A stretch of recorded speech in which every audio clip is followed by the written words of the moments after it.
All right, so a real common thing for athletes, especially when we're doing a lot of single leg work, is getting just kind of low back fatigue, sometimes a little bit of pain, whether it's deadlift, squat oriented.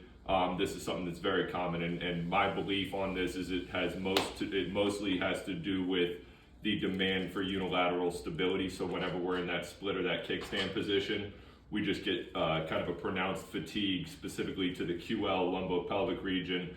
And so we wanted to just show a couple of quick interventions that we can throw in so that we don't necessarily have to change the workout, take the weight down, how we can accommodate for that fatigue with just a couple of simple interventions. So for this first one here, we're gonna have Kai do a kettlebell single leg drop.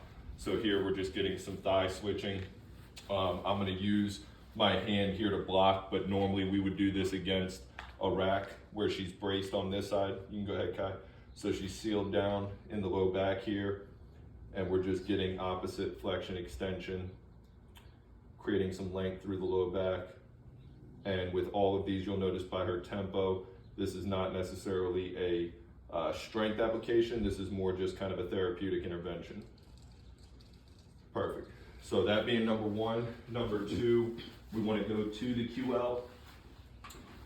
So again, this is another one that just commonly we see a lack of motion, a lack of strength. So a simple stationary QL march is a good way to kind of get some activation in that area, getting a little bit of mobility out of this as well, working that spinal rotary pattern, a little bit of bending here. And then when she finishes in her marches, we'll go into that static end range hold. So here, focusing on deep breathing, lengthening throughout the lateral line, the lat, oblique, and then again in that QL complex back there.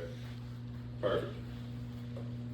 Number three, we'll go to a side bend here. So she'll get into a half kneeling position. This again is targeting that same QL area, same lumbopelvic complex area. So for this, her outside leg is going to be down. She's going to tuck her toes here. There you go. And then we're just going to treat this as a stretch. So she's going to reach up overhead, big breath in, and then exhale as she goes into that bend. So again, allowing the band to kind of pull her into this position, getting a stretch through that lateral line on the outside, still targeting that QL, some of the low back muscles here. And for all of these, the sets, reps, times, you good there, Kai?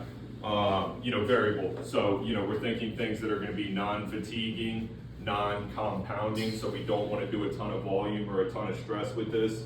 We just want to kind of get it fit into the programming so that we can kind of keep a continuous flow here. So anything, you're good there. Anything from, 5-6 reps, 20-30 seconds is perfectly fine. Last one here, this is great for people who have trouble with compression. So I would say particularly on a squat day, this one can be helpful.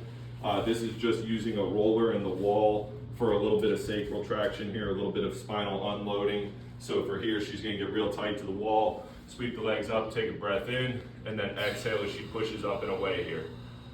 So again, here, we're trying to oppose the compression of, for instance, a squat. And then additionally on this one, we're getting a little bit of hamstring lengthening here too, which can also be something that is kind of influencing that low back fatigue or that kind of tightness that kicks in the middle of our working set. So all of these are great options. I would say for anybody, you can pick one or two of these and just plug them into your workout, play around with them, and see if you get some relief on your low back during the primary loading.